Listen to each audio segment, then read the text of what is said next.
C'est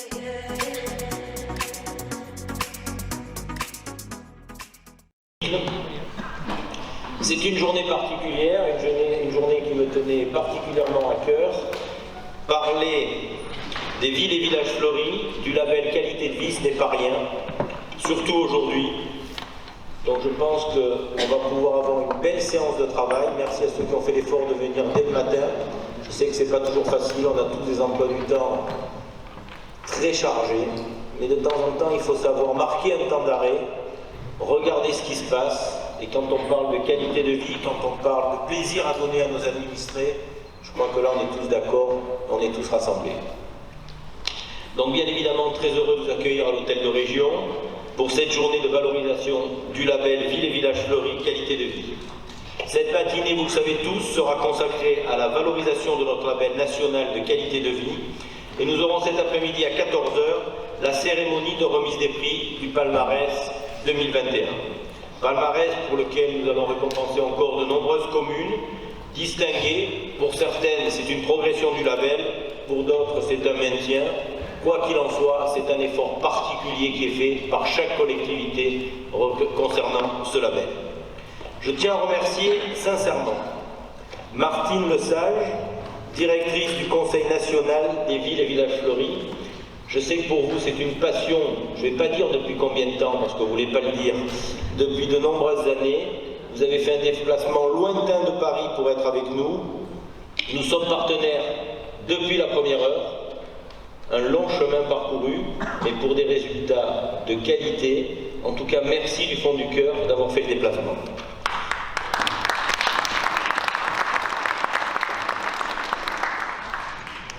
Je remercie aussi M. Éric Croizat, directeur des cahiers du fleurissement et du tourisme, pour son soutien et sa présence à nos côtés. Merci pour la qualité de vos écrits. Merci pour ce que vous faites aussi. Je crois qu'on peut vous applaudir. Madame Anne-Claudius Petit, qui est la présidente de l'Agence régionale pour la biodiversité et l'environnement, qui est aussi conseillère régionale, arrivera dans la matinée. Bien évidemment, un grand merci à l'ensemble des maires, élus, techniciens, responsables des espaces verts et tourisme présents aujourd'hui. La qualité de vie, vaste sujet qui nous réunit. 61 ans. 61 ans que ce label court nos villes et villages, qu'il fait le bonheur des maires et de leurs administrés. Ce senior n'est pas un label comme les autres. Et vous accueillir au sein de l'hôtel de région Provence-Alpes-Côte d'Azur n'est pas anodin. C'est le label du sourire, de la bonne humeur, de l'apaisement, le label du bien-vivre. Et dédier une journée entière à du positif, du terre-à-terre, est un challenge que nous devrions renouveler plus souvent. Car in fine, oui bien sûr, nous sortons, du moins nous l'espérons tous, d'une période de crise violente, effroyable, anxiogène, mais à bien regarder, tout ne va pas si mal, tout n'est pas noir, triste, abîmé ou perdu. Oui, le beau existe, et c'est aussi parfois, souvent, important de le célébrer. Voilà pourquoi nous aimons tous ce label, parce qu'il parle de nous, de nos territoires, de nos communes, de nos administrés, des efforts de certains pour améliorer la vie de tous, parce qu'il parle de challenges qui font vivre nos équipes, nous maires, parce qu'il est inscrit dans un temps long, ce temps long dont nous avons besoin. Ce label n'a jamais été si porteur de sens. Laissez-moi vous expliquer pourquoi en 3 temps. Je prendrai d'abord ma casquette de vice-président du tourisme à l'attractivité d'une région exceptionnelle, rare, riche de ses 1000 km de côte, de ses 65 stations de ski, dont 60% des espaces sont protégés. D'une région carte postale passionnante, surdotée, tant en palmiers qu'en sapins, en lavande ou en olivier. Une région riche, entreprenante, avec des fleurons industriels, la plus grande université francophone au monde, le premier port de commerce de France, le premier port militaire d'Europe. L'égrainage, vous le savez, est sans fin, il est cependant notre réalité quotidienne. Riche de ses atouts, la région sud est la région de l'attractivité, notamment touristique. Et les grandes tendances qui se dessinaient à l'aube du Covid ont été exacerbées ces 24 derniers mois. Une chose est certaine, et les étés que nous avons passés en témoignent. Nous avons été contraints, mais avec entrain. Il y a eu du tourisme, différent, mais présent, parfois trop, en même temps, au même endroit, parfois éduqué aux espaces naturels, parfois en tongue, dans le massif des Écrins, mais bien présent. On a tout entendu. Surfréquentation, décroissance, boom incontrôlé du tourisme local. Une seule gageure là-dedans, l'équilibre. La nouvelle grammaire du tourisme, c'est de trouver une voie entre hyperconscience rabâcheuse et totale inconséquence, entre renoncement et négligence, entre la profusion et la frustration.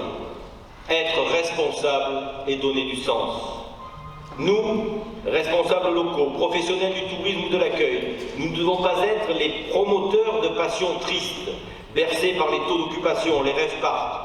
Oui, c'est important, mais l'essentiel, c'est ce qui se cache derrière, c'est le rapport à nos visiteurs. Car eux aussi changent. Non. Le gros de nos visiteurs ne sont pas l'incarnation d'un tourisme narcissique, vu de dos, le selfie que vous connaissez tous, où l'on occupe l'essentiel de l'écran. Ils vivent un tourisme de face où l'expérience, le vrai, le réel prime. Et que mesure notre label si ce n'est cet ancrage dans le réel? Une autre tendance lourde après l'ancrage dans le réel est celle de l'ancrage local au cœur des stratégies d'attractivité. Les territoires, du pôle modeste au plus grand, mettent les habitants au cœur de leur stratégie. Hors de là, point de salut, et vous le savez tous. L'habitant joue un rôle essentiel, à la fois prestataire, client, promoteur de la destination. Il est aussi un élément constitutif de l'ordre. Réduire les conflits d'usage, c'est avant tout intégrer le fait que nos habitants font partie de l'équation.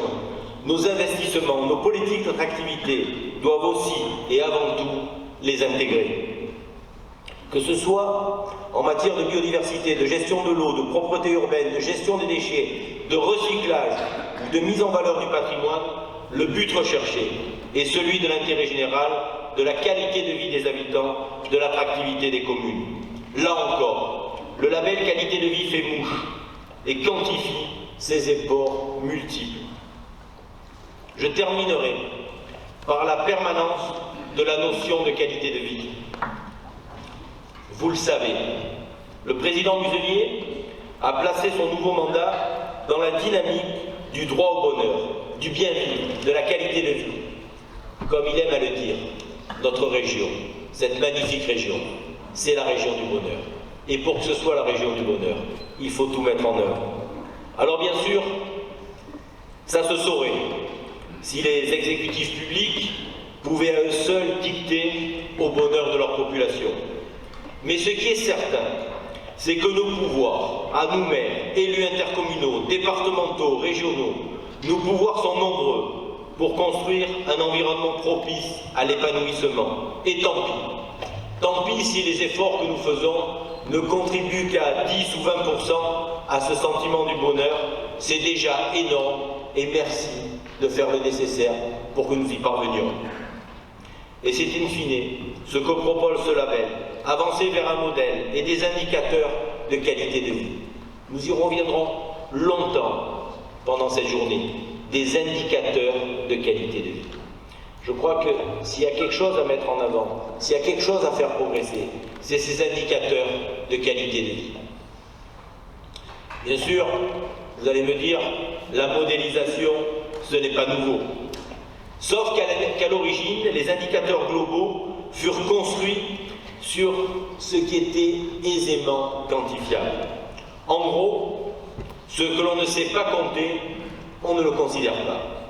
Et bien malin, celui qui trouve l'unité de mesure du bien-vivre. La démarche de la création de grands indicateurs globaux, BNB, PIB, fut celle d'une époque qui cherchait à comprendre ses malheurs plutôt que ses bonheurs. À la suite de la crise de 1929, le Congrès américain demanda à Simon Kuznets, prix Nobel, de trouver un calcul qui permette de suivre l'évolution de la crise.